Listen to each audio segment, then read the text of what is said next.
नमस्कार, big debate में आपका स्वागत है। मैं हूं आपके साथ दीपक भदौरिया। मध्य प्रदेश विधानसभा चुनावी नतीजे और नई सरकार के गठन से पहले एक बार फिर से मौजूदा शिवराज सरकार फिर से कर्ज लेने की तैयारी में है। अब खबर है कि आचार संहिता के बीच शिवराज सरकार नवंबर में 2000 करोड़ रुपए का कर्ज लेने जा रही है। इस संबंध में वित्तीय विभाग ने नोटिफिकेशन जारी कर दिया है। बता दें कि इस साल अब तक राज्य सरकार 38,500 करोड़ रुपए का कर्ज ले चुकी है। मध्य प्रदेश का भविष्य ईवीएम में कैद है। अगली सरकार का फैसला 3 दिसंबर को आने वाले नतीजों के बाद होगा, लेकिन अगली सरकार चाहे जिस भी पार्टी की आए, उसे सबसे पहले एक बड़ी चुनौती से जूझना होगा और वो चुनौती होगी कर्ज के तले सरकारी खजाने की। ऐसा हम इसलिए कह रहे हैं क्योंकि मध्य प्रदेश सरकार एक बार फिर 2000 करोड़ का कर्ज लेने जा रही है। पिछले महीने 4000 करोड़ का कर्ज लेने के बाद मध्य प्रदेश के ऊपर अब तक 3,70,000 करोड़ रुपए हो गया है। बढ़ते कर्ज के बीच एमपी में कर्ज की सियासत भी जारी है। 3,85,000 करोड़ 3 दिसंबर को मध्य प्रदेश में जिसकी भी सरकार बनेगी उसे कर्ज की ये राशि चुकानी होगी। वहीं प्रदेश का हर नागरिक 50,000 कर्ज से दबा होगा। मध्य प्रदेश सरकार ने 8 महीनों में 38,500 करोड़ रुपए का कर्ज लिया है, यानी साल के अंत तक मध्य प्रदेश का कर्ज बजट से 70,000 करोड़ ज्यादा हो जाएगा। कर्ज के मामले में मध्य प्रदेश सरकार अपने सालाना बजट को भी पीछे छोड़ चुकी है। ये बोझ दिन पर दिन बढ़ता ही जा रहा है। शिवराज सरकार का 2023-24 का बजट 3,14,025 करोड़ है। 31 मार्च 2022 तक प्रदेश का कुल कर्ज 3,31,651 करोड़ रुपए था, जो बीते 8 महीनों में बढ़कर 3,70,151 करोड़ हो गया है। मध्य प्रदेश विधानसभा चुनाव में इस बार खुलकर रेवड़ी बांटी गई है। कांग्रेस ने लोगों को सहूलियतें और रियायतें देने के लिए 11 गारंटी दी है। महिलाओं को 1,500 रुपए महीने, 500 रुपए में सिलेंडर, 100 यूनिट बिजली मुफ्त, किसानों का कर्जा माफ करने का वादा।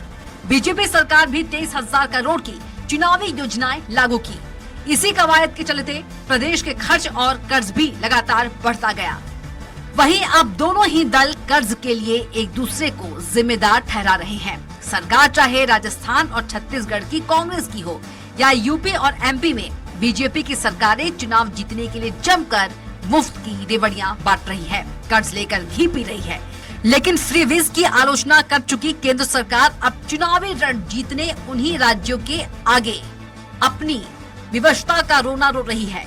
सत्ता हासिल करने के लिए राजनीतिक दल चुनाव में जमकर पैसा लुटाती है, चाहे वो चुनाव प्रचार हो या फिर वोटर्स को लुभाने रेवड़ी पॉलिटिक्स। आखिर पैसा तो देश के 50 करोड़ टैक्स पेयर्स की जेब से ही जा रहा है। ऐसे में सवाल है कि कर्ज सहारे सरकार चलाने की परंपरा देश को किस ओर ले जाएगा। सलमान खान, स्वराज एक्सप्रेस। और इसी मुद्दे पर चर्चा करने के लिए खास पैनल हमारे साथ जुड़ा हुआ है। बीजेपी प्रवक्ता हैं ब्रजगोपाल लोया जी, कांग्रेस प्रवक्ता हैं अमित शर्मा जी और वरिष्ठ पत्रकार केश साइनी जी भी हमारे साथ कुछ ही क्षणों में जुड़ने वाले हैं। ब्रजगोपाल जी, आपका स्वराज एक्सप्रेस में बहुत बहुत स्वागत है। लोया जी, आपको आवाज आ रही है मेरी? जी जी जी, आपकी आवाज दर्शकों तक भी पहुंच रही है और बड़ी अच्छी मेरे पास तक भी आ रही है। जिस तरह से सुनने में आ रहा है कि नवंबर में सर फिर से कर्ज लेने वाले हैं। देखिए, आपका पूरा पैकेज मैंने सुना। जी जी जी, नवंबर में कर्ज लेने वाले हैं और मध्य प्रदेश के विकास को या जन कल्याण को हम नहीं रुकने देंगे। ये हम पहले भी कई बार कह चुके हैं, माननीय मुख्यमंत्री जी कह चुके हैं, भारतीय जनता पार्टी कह चुकी है, मैं भी कह। ठीक है। दूसरी बात जी, आपने जो कर्ज की अर्थव्यवस्था और उसके संदर्भ में जितने आंकड़े दिखाए, मध्य प्रदेश के दिखाए, अन्य राज्यों के दिखाए, ये बात सच है कि हमें कम से कम कर्ज लेना पड़े, इस तरह की व्यवस्था को विकसित करना पड़ेगा। और उस व्यवस्था को विकसित करने के लिए मध्य प्रदेश की भारतीय जनता पार्टी की सरकार निरंतर काम कर रही है। लगातार हमने काम किया है।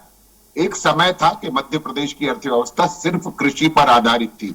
उस अर्थव्यवस्था को औद्योगिक अर्थव्यवस्था में ले जाने में और अब टूरिज्म की अर्थव्यवस्था को विकसित करने के लिए हम काम कर रहे हैं। और इसलिए निश्चित मध्य प्रदेश पर अगर आप रुपए के अनुमान से देखेंगे तो कर्ज बढ़ा है, परंतु अगर व्यवस्था के अनुमान से देखेंगे तो कर्ज घटा है। 2003 में जब भारतीय जनता पार्टी सरकार में आई थी, तब मध्य प्रदेश पर 23,100 करोड़ रुपए का बजट हुआ करता था और मध्य प्रदेश पर लगभग 50,000 करोड़ रुपए का कर्जा था, यानी अपने बजट से 2 गुने से भी अधिक कर्ज मध्य प्रदेश पर था। ये 2003 का सत्य है।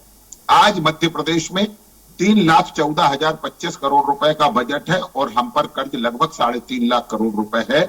परंतु आने वाला जो मार्च है, जो बहुत नजदीक है, फरवरी में मध्य प्रदेश का बजट आएगा और 1 अप्रैल से लागू होगा।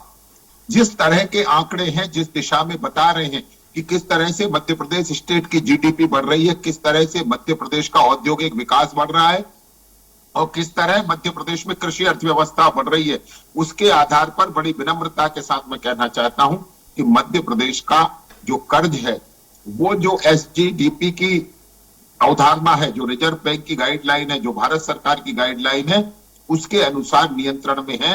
हाँ, कुछ राज्य आपने कहे हैं जिनमें अनियंत्रित कर्ज है, उसमें पंजाब सबसे ऊपर आता है, राजस्थान दूसरे नंबर पर आता है। हाँ, वो राज्य हैं, उनके लिए ये चिंता का विषय हो सकता है, क्योंकि स्टेट जीडीपी की तुलना अगर करेंगे तो उनका कर्ज बहुत ज्यादा है।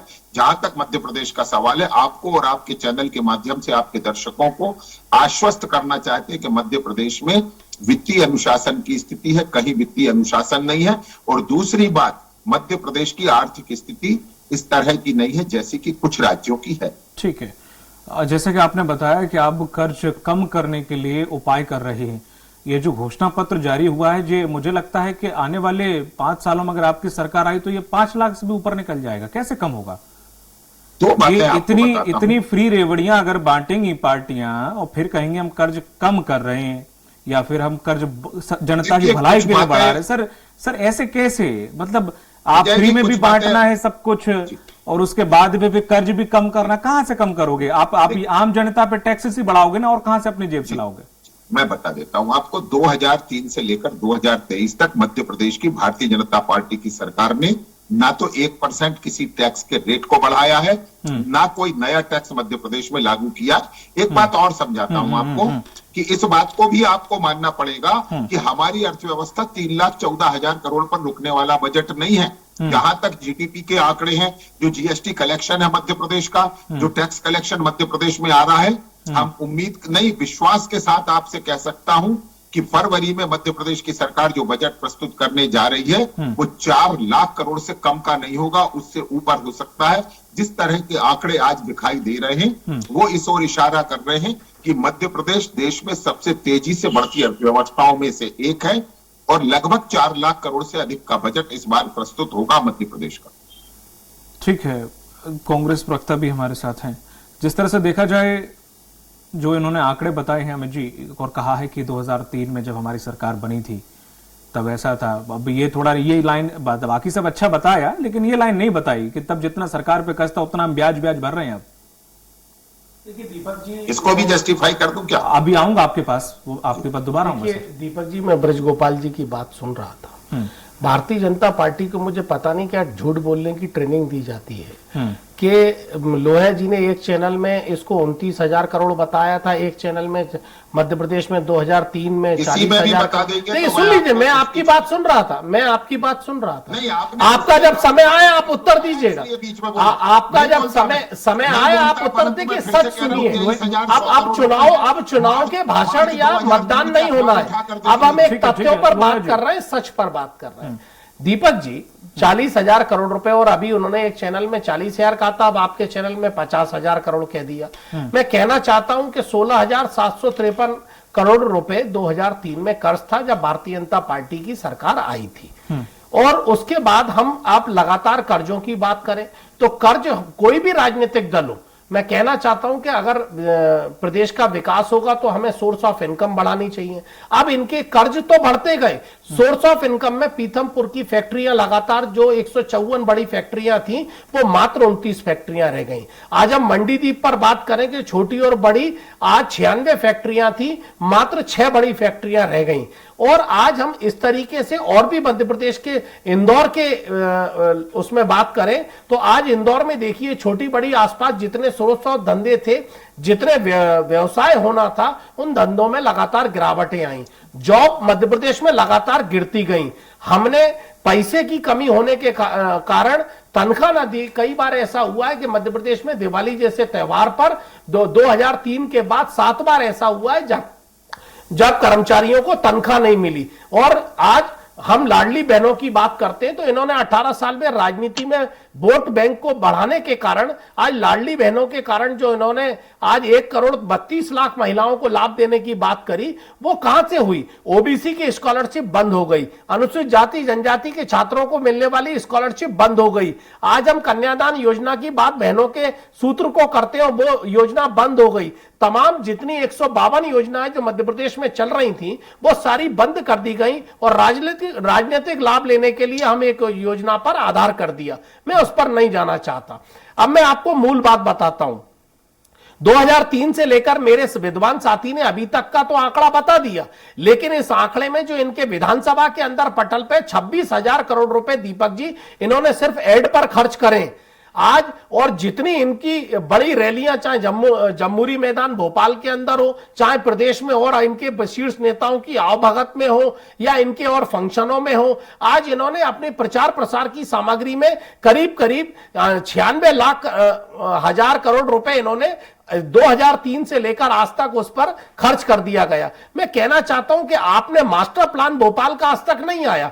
भोपाल का मास्टर प्लान आ जाता तो व्यवसाय की संपत्ति कर की वृद्धि होती। एक और इन्होंने यहां झूठ बोलने का काम किया कि एक भी किसी भी संपत्ति कर, मैं नगर निगम में पार्षद रहा हूं भोपाल के अंदर और लोया जी अच्छी तरह जानते हैं। आज 60 रुपए आपने भी दीपक जी 60 रुपए का प्रति माह का पानी का बिल का भुगतान किया होगा, आज 180 रुपए है। आज आपने बिजली की दर देखी होगी कितनी हो गई। आज लोगों के गरीबों के घर में, किसान का घर हो या मजदूर का घर हो, बिजली की क्या हालत है। सरप्लस बिजली हम दूसरे राज्यों को दे रहे हैं, लेकिन हमारे यहां दुगनी बिजली का बिल हमारे किसानों को और नौजवानों को, गरीब व्यक्ति के घर में आ रहा है। हमने सोर्स ऑफ इनकम बढ़ाने पर कभी विचार मध्य प्रदेश की सरकार ने नहीं किया, लेकिन अब जब कमलनाथ की सरकार 3 दिसंबर को बनने जा रही है तो हमने जो 18 महीने की सरकार में जो काम किए थे उस सरकार को, चाहे मास्टर प्लान लाने की बात हो, चाहे सोर्स ऑफ इनकम में हमारी फैक्ट्रियों को खोलने की बात हो, इन्होंने हमेशा इन्वेस्टर मीट में 500 करोड़ रुपए प्रति वर्ष इन्होंने खर्च करे हर बार इन्वेस्टर मीट में। लेकिन कितनी फैक्ट्रियां आई? इन्होंने एमओयू साइन करे थे 296 कंपनियों से, मात्र 16 बड़ी कंपनियां मध्य प्रदेश के अंदर आधारित है और जो आज काम कर रही हैं। कोई वन विंडो में चला गया, कोई जीरो टॉलरेंस में चला गया, कोई भ्रष्टाचार की बलि चढ़ गया, किसी ने जमीन मिलने के बाद वापस कर दी, लेकिन जो लेना चाहता था, काम करना चाहता था, उसे जमीनें उपलब्ध नहीं हुई। तो मैं समझता हूं कि मध्य प्रदेश में जिस तरीके से आज रोजगार के लिए बेरोजगार व्यक्ति मध्य प्रदेश से बाहर पलायन कर रहा है और जहां पर जो मध्य प्रदेश में इनकी 18 वर्षों में भ्रष्टाचार की बलि चढ़ गई मध्य प्रदेश, और बद से बदतर हालत चाहे किसान की हो, नौजवान की हो और मध्य प्रदेश के इंफ्रास्ट्रक्चर पे हो। ऑपरेशन सीधे पैर का होना है, मध्य प्रदेश में डॉक्टरों ने उल्टे पैर का कर दिया। व्यापम घोटाले में जितने डॉक्टर भर्ती करे गए, आज पटवारी घोटाले में जितने लोग पटवारी भर्ती करे गए, वो स्वयं कह रहे हैं मुझे ABCD नहीं आती, इन्होंने सिलेक्ट कर दिया। आज ये मध्य प्रदेश में जो कलंक लगा है, उस कलंक का कारण यह कि हमारे मध्य प्रदेश में अच्छे लोग आना नहीं चाहते। तो ये कर्ज बढ़ाकर मध्य प्रदेश को अंधकार में डालने का काम कर रहे हैं। ये कमलनाथ की सरकार इसमें नया उजाले का काम करेगी और विजन है कमलनाथ जी के पास। ये देखेंगे और ये जानते हैं कि कमलनाथ अगर एक बार 5 साल रह गए, इसी डर से इन्होंने सरकार गिराई थी, ये 20 साल सत्ता में नहीं आ पाएंगे। केश सानी मैडम, जिस तरह से उन्होंने बताया कि जो आंकड़े बताए कि कर्ज ऐसा और कर्ज वैसा, GDP बढ़ी उस लिहाज से कर्ज उतना ही है या उतना पिछली सरकार ने बराबर कर रखा था, जो जिस तरह से आंकड़ों की बाजीगरी करने की कोशिश कर रहे हैं, लेकिन कर्ज से थोड़ा सा हमेशा साइड का किनारा कर लेते हैं। जब बात रेवड़ियों की आई तो फिर रेवड़ियों की बात से किनारा कर ले गए। ये ऐसे लग रहा है आपको कि जैसे सरकार ये जुमला देती है और जो घोषणा पत्रों में जो भर भर के ये फ्री, पानी फ्री, सब केजरीवाल बनना चाह रहे हैं और उसके हिसाब से कर्ज कम होगा? दलों ने मुफ्त की जो घोषणाएं करी है, ये बजट को बिना ध्यान में रख के किया है, सिर्फ राजनीतिक लाभ के लिए और सरकार में आने के लिए, है ना। तो ये जो अगर बजट के अधिकांश जो हिस्सा है वो अगर ये सही में जिन्होंने घोषणा पत्र में कहा है अगर इम्प्लीमेंट करना, तो पूरा बजट का जो अधिकांश हिस्सा है उसमें चला जाएगा। मेरे पास कुछ आंकड़े हैं जो मैं बताऊं। जैसे लाडली बहना है तो 19,500 करोड़ जो है एनुअली ये इसमें खर्च हो जाएगा। वैसे ही इनका जो गैस का है, जो इनने कहा कि 400-450 रुपए में देंगे, तो उसमें 3 लाख करोड़ उसमें खर्च हो जाएंगे। किसान है तो उसमें 6 से 6 लाख कर देंगे, 6,000 कर देंगे 4,000 से अभी। तो ये सब अगर अपन आंकड़े मिला दें तो जैसे अगर अपने बीजेपी के प्रवक्ता हैं ब्रिज गोपाल जी ने बोला कि मतलब हमारा ये बढ़ जाएगा 4.5 में, बजट जो है 3-3.5 से लेकर 4 लाख करोड़ पहुंच जाएगा।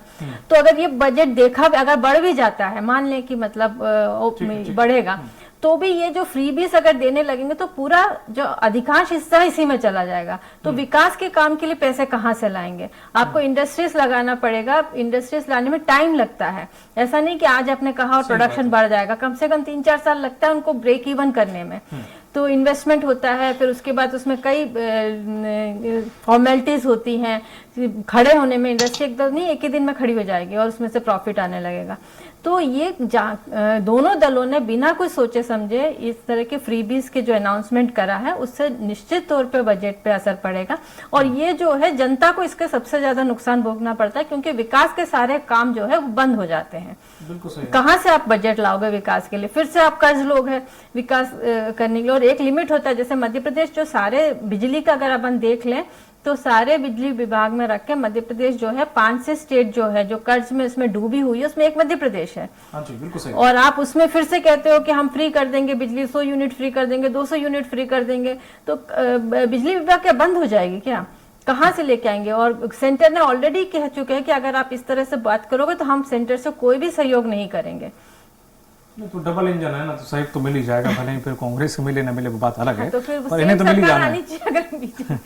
ठीक है दीपक जी, इन्हें भी नहीं मिल पाएगा। अच्छा। इन्हें भी प्रति वर्ष 11,000 करोड़ रुपए केंद्र की सरकार से अनुदान लेना रहता है।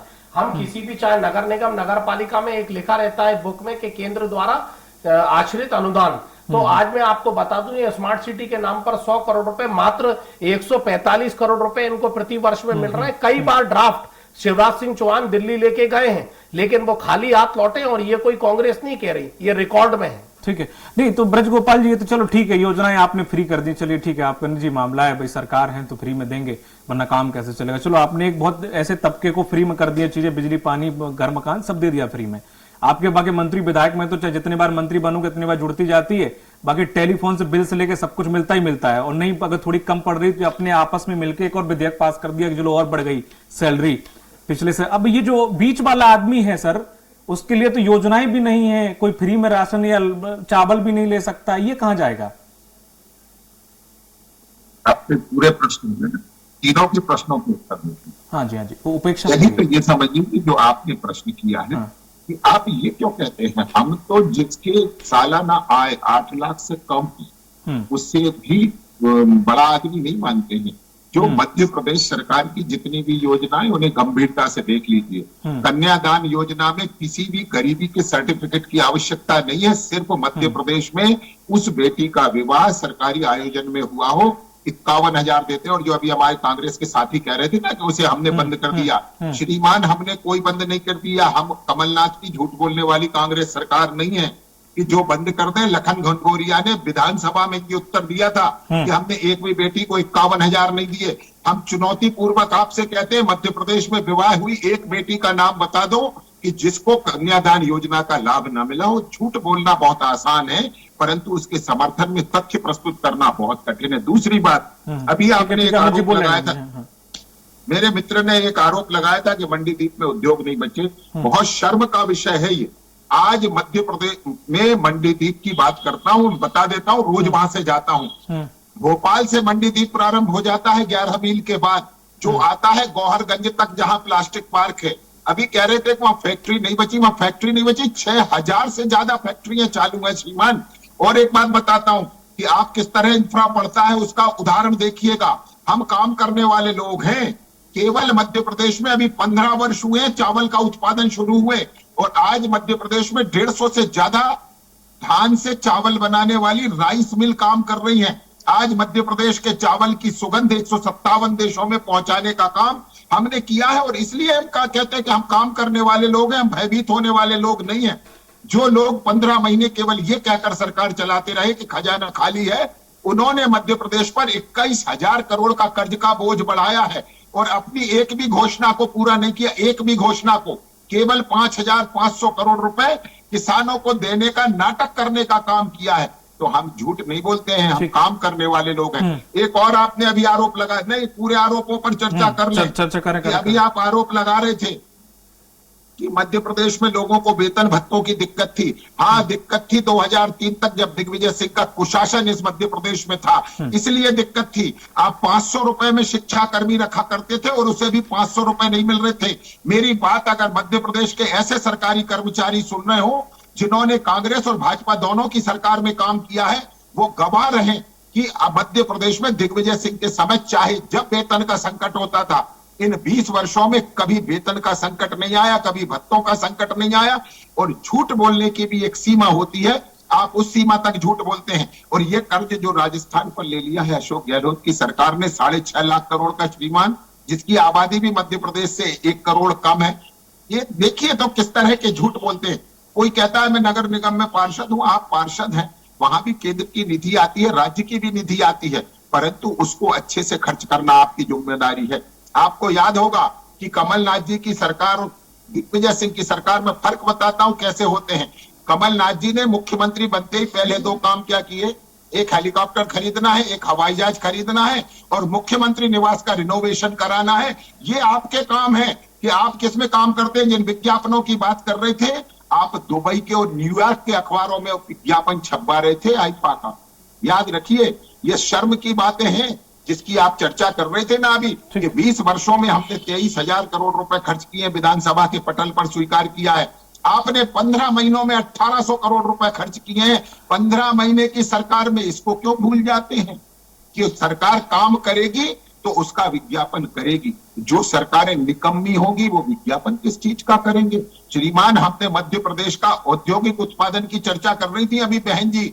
कांग्रेस की सरकार के दौरान ये -0.6% था, जो आज 26% है, देश के किसी भी राज्य से ज्यादा। मध्य प्रदेश का कृषि उत्पादन माइनस में था कांग्रेस की सरकार के दौरान। इसको इन 20 वर्षों में +17%, जो विश्व की सर्वाधिक दर है, उस दर से बढ़ाने का काम किया है। हमने मध्य प्रदेश का निर्माण किया है, बीमारू मध्य प्रदेश नहीं है। और झूठ बोलने के पहले कृपया इसका ध्यान रखें कि आपकी बात मध्य प्रदेश का शासकीय कर्मी भी सुनता है, मध्य प्रदेश की जनता भी सुनती है, मध्य प्रदेश का किसान भी सुनता है और लाडली बहना भी सुनती है। यदि साहस है तो कहें कि हम सरकार में आए तो इसे बंद कर देंगे आप, या ये कहें कि उद्योगपति कमलनाथ अपने घर से देंगे, मध्य प्रदेश के बजट का नहीं होगा। झूठ बोलने की भी सीमाएं होती है, उन सीमाओं को ठीक अमित जी।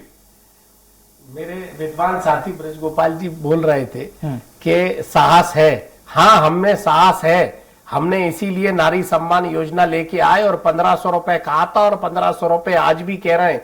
ये तो आपने चुराकर जल्दीबाजी में, ये जो देने में आनन फानन में कर्ज लेकर देने का काम किया है, ये साहस आप में नहीं था। 18 साल हम में साहस था कि विपक्ष में हमने संकल्प लिया और वचन दिया कि जिस दिन सरकार बनेगी, हम में साहस है कि एक एक बहन को हमारी 15,000 रुपए 1,500 रुपए दिए जाएंगे। और आपने कहा कि एक भी कर्ज नहीं हुआ। मैं कहना चाहता हूं कि मंडीदीप और भोपाल में रहने वाले आपकी आवाज सुन रहे हैं कि 6,000 फैक्ट्रियां चल रही हैं। लोहा जी, झूठ के भी पैर होते हैं, आप देखिए।